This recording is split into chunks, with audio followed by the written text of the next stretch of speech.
jawab tuh. Yang mana tuh? Perasaan ketika bertemu setelah putus. Ya masih kayak biasanya lah. Kayak biasanya kayak sebelum putus, karena memang karena kita putus itu kan bukan karena ada masalah, bukan karena ada orang ketiga, tapi karena kesepakatan bersama untuk pendewasaan. Jadi ya kayak biasanya aja, walaupun memang agak bedanya kayak yaitu komunikasinya lebih jadi gak intens gitu. Pernah saling blok number nggak? Pernah. Siapa yang ngeblok dan siapa yang ngechat duluan? Lu duluan yang ngeblok. Lu duluan yang ngeblok. Untuk yang mana, Pak? Masalah mana setelah putus bulan kemarin? Ya, setelah putus. Oh iya, saya duluan yang ngeblok. Kenapa? Dia duluan yang- Katanya kan even you already break up but you want to have a still good relationship. Karena gitu. kemarin terlalu banyak celotehan atau omelan yang ngebuat jadi apa? Jadinya kayak ilfil kalau diocehin setelah putus, tapi masih sibuk ngurusin hal-hal yang mengarah ke pribadi ataupun ke arah privasi. Jadi kayak ini orang kok over banget sih, padahal udah sepakat kemarin untuk sama-sama dewasa, explore diri masing-masing, tapi kok masih sibuk ngurusin hal-hal privasi, jadinya kesel bacanya, blokir aja. Oh, jadi masih kepo. Sebenarnya nggak kepo, tapi Kepo memang kemana? peraturan pas kita putus waktu itu bilang kan untuk tidak berkomunikasian dengan dia kayak gitu. Dia juga dia bilang juga oke, gue sepakatin. Tapi setelah putus dia malah follow-followan sama orang yang nggak aku suka. Ya jelas kita marah karena dia sendiri yang bersepakat untuk tidak komunikasi kan, Ya cuma setidaknya sekedar kalau udah follow. follow-followan itu kan berarti ada tujuan untuk komunikasi. Belum tentu. Berarti ada something that make your relationship break up actually. Enggak ada. Lah itu Itu kan di masa lampau yang datang kembali. Oh gitu. Di masa lampau tahun 2012-2013 pernah ada orang itu, dan baru-baru kemarin dia nge-follow lagi, follow IG. Ya kan kalau kita di IG kan ketahuan sih siapa yang follow, siapa yang following gitu kan. Ini ketahuan, marah-marah, itu kan ya sosial media gue gitu kan. Tapi iya logikanya sebenarnya ya nggak, kan dia udah putus, ngapain Ngapain ngurusin kan? ya. Tapi kan kesepakatan bersama itu pas putus waktu itu lo bilang oke, gue nggak akan komunikasi sama dia lagi. Dia nggak komunikasi, Tapi kan kalau misalnya nge-follow itu berarti kan ada niatan untuk berkomunikasi. Kenapa pas pacaran sama gue nggak se-follow-followan, tapi kenapa pas dia tahu udah putus lo atau dia yang nge-follow? Nah itu masalahnya, kenapa lo yang marah sama gue, kenapa nggak marah sama dia? Lah karena kan mantan gue lo bukan dia Ya, kayak tapi gitu kan dia kan. duluan yang follow, ini malah kita berantem di sini. Oke, intinya ada kesepakatan yang dilanggar lah ya. Iya. Gitu. Ya, Oh berarti siapa yang ngeblokir nomor sih? jadi actually waktu kalian putus tuh kalian emang ada deal ya Deal. yang harus Iya. salah satunya yaitu, terus yang kedua jaga hubungan biar istilahnya tetap baik gitu. Yap. Tapi ya itu bagus juga sih. Terus pesan moral kalian? Pesan moral. Ini kayak kegiatan apa ya, pesan moral segala. Enggak, emang like advice untuk mungkin teman-teman di luar sana yang sebenarnya juga mengalami kondisi seperti kalian, terjebak dalam putus dan tidak putus, biar bisa move on gimana? Karena kan kalau menurut aku pribadi, kalau kalian tetap keep in touch kayak gini, itu kemungkinan move on-nya susah sih. Iya benar banget. Ya kalau ini susah sih karena memang jaraknya dekat, gerejanya satu, jadi susah. Kalau biasanya kan kalau orang pengen lupa itu tidak menghubungi dan tidak pernah ketemu, pasti lupa, dan bertemu dengan orang baru pasti lupa. Ini karena sering ketemu, ya sebenarnya ini masih jadi ini juga sih, tantangan juga. Sebenarnya ini mau diteruskan atau disudahkan gitu kan. Ya lihat ke depannya, tapi kalau tipsnya biar sebenarnya kalau setelah putus itu ya nggak perlu harus jadi musuh ataupun tidak pernah komunikasi sama sekali sebagai teman gitu. Jadi yang anggap saja dia adalah orang yang pernah bersama-sama membuat kita menjadi lebih dewasa sih.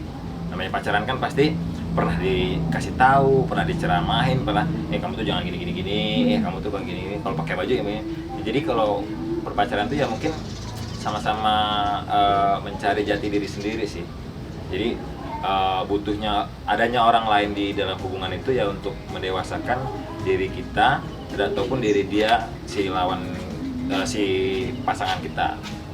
Jadi kalau setelah itu kita putus dan berteman ya anggap sebagai teman aja. Mungkin yang agak berkurang waktu makan berdua, jalan berdua, segala macam. Tapi kalau cuma sekedar komunikasian sama ketemu ya itu masih mungkin. Tapi udah ada perasaan rela nggak? Silakan Eka. Eka dulu deh. Kalau bentar. Kalau gua punya pacar lu rela nggak? Ada perasaan rela nggak? Kalau untuk saat ini sih kayaknya masih sulit ya. Masih sulit. Aduh kan. Kayak gimana ya?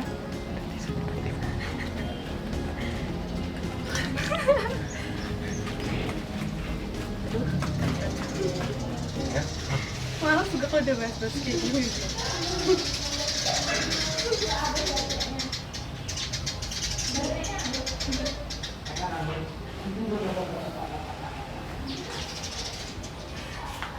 Tenang, angkat kok.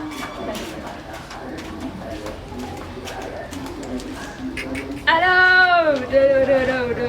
Kalau untuk sekarang, kalau misalnya ngelihat Niko punya pacar baru, itu kayak masih belum rela.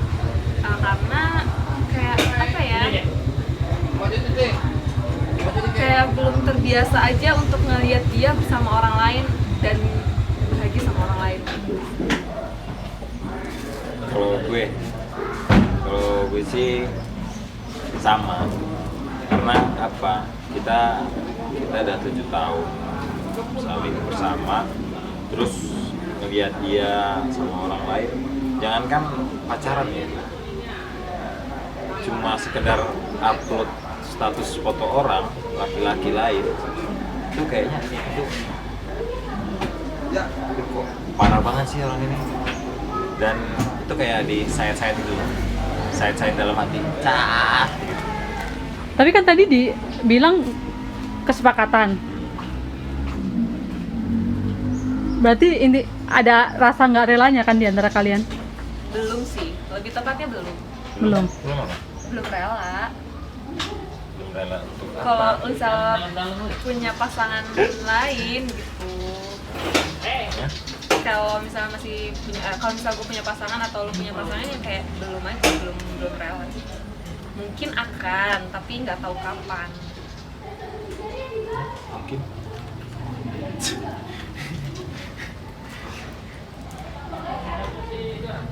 Terus Apa? berarti kan ya intinya waktu yang akan menjawab ya. Ya, waktu yang akan menjawab. Tips untuk menjaga hati. Wow, susah sih. Kalau udah ada status single dalam diri kita, ya pasti kita nge-explore diri kemana-mana. Jaga itu susah sih. Tapi gimana ya? Ya dilakuin aja deh. Tiap-tiap orang punya cara yang masing-masing sih. Kalau gue sendiri, apa ya? Susah lah pokoknya kalau menjaga hati. Kalau udah statusnya single, tapi kalau masih ada status pacaran ya itu pun kadang masih susah ya. Jadi itu lu sendiri kan ngomongin diri sendiri. Ya makanya susah kalau menjaga hati. Kalau Eka? Kalau misalnya udah single tuh sih ya benar kata Niko, susah karena kan kita butuh orang lain untuk mengeksplor diri kita yang belum pernah kita dapat dari dia kayak gitu, dari pasangan kita sebelumnya kayak gitu. Jadi ya bakal susah. Tapi kalau misalnya pas saat pacaran ya itu sih menjaga hati mah gampang aja. Mau jenuh juga ya tetap kadang kalau hubungan tuh pasti ada titik jenuhnya kayak gitu. Kalau aku sih kalau misalnya lagi jenuh diajakin ribut tuh pasangannya terus nanti baikan. Jadi udah nggak jenuh lagi kayak gitu.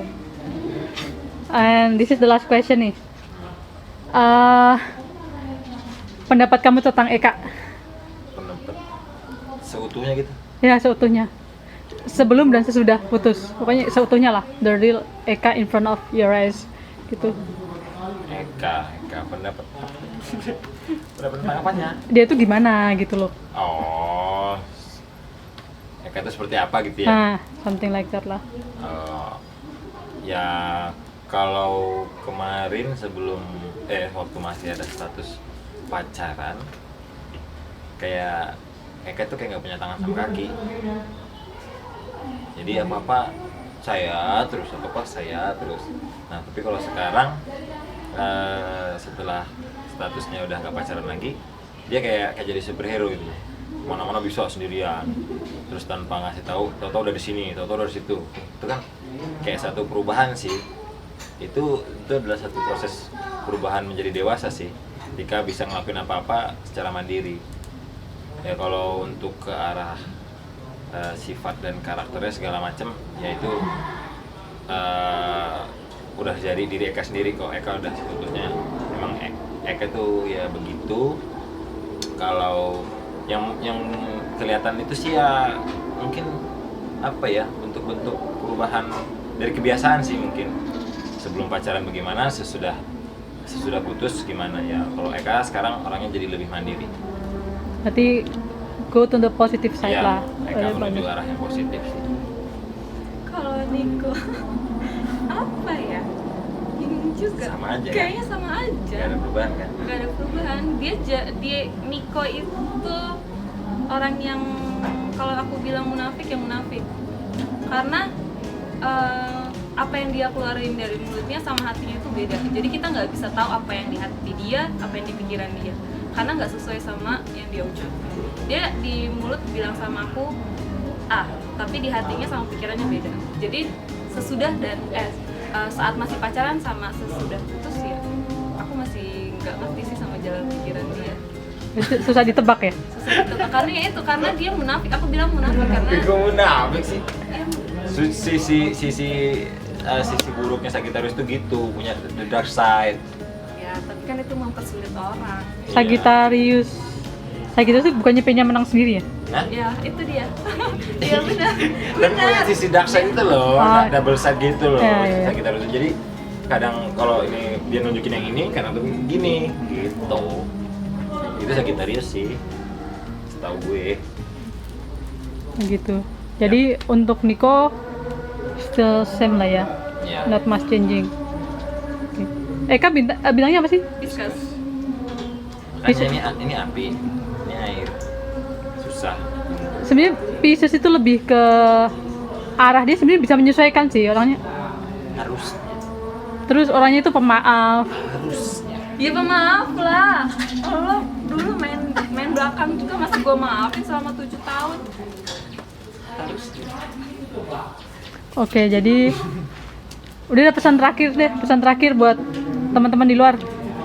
Ya buat teman-teman di luar, kalau kalian pada pernah pacaran terus putus, terus lost kontak atau menghilang, itu ya itu mungkin pilihan, itu sebuah pilihan. Tapi sarannya adalah kalau bisa membangun komunikasi yang lebih baik dengan si mantan kita, supaya kesan kita di mata orang lain itu tetap terjaga sih. Kesan baiknya tetap terjaga. Kalau dari aku sih, kalau misalnya udah putus sama pacar kita sebelumnya, ya tetap komunikasian, menjalin hubungan dengan baik, walaupun dia mantan ya. Karena kan putus itu pasti banyak variannya, ada yang putus baik-baik, ada yang putus diselingkuhin, ada putus karena masalah lain, atau karena putus beda agama kayak gitu kan. Tapi kalau menurut aku, jadiin mantan kita itu sahabat.